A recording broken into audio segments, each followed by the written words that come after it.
โทษอายที่เหตุให้น้องมีน้ำตาย้อนความหักย้อนคำสัญญา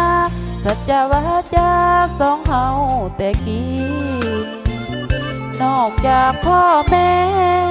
น้องหักแท้ก็คือสามีจึงมอบกายถวายชีวิตซื่อสัตย์ภักดี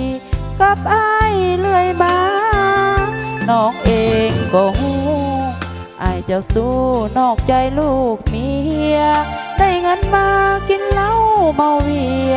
บ่สนใจเมียคนคอยห่วงหาฝนตกผ้าห้องอ้ายปล่อยให้น้องจนกองน้ำตาเจ็บหัวใจเหมือนถือผ้าผ่าหน้าที่พัญญาได้แต่ทำใจขอถามแต่อ้ายมีสุขหลายแล้วบ่ชีวิต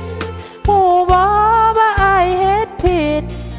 ศีลธรรมระเบียบกฎหมายเมียก็เป็นคนความอดทนจำกัดเด้ออ้าย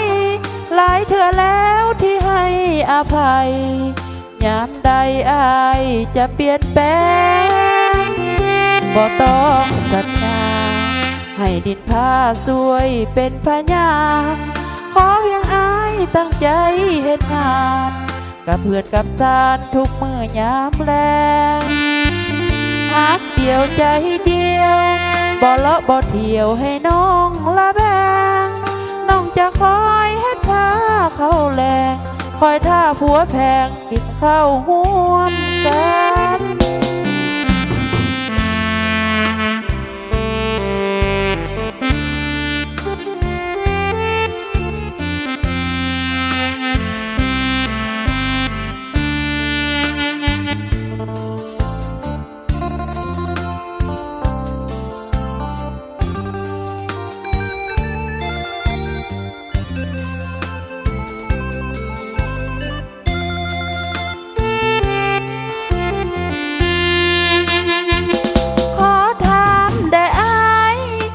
สุขหลายแล้วบ่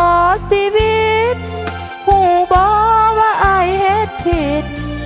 ศีลธรรมระเบียบกฎหมายเมียก็เป็นคน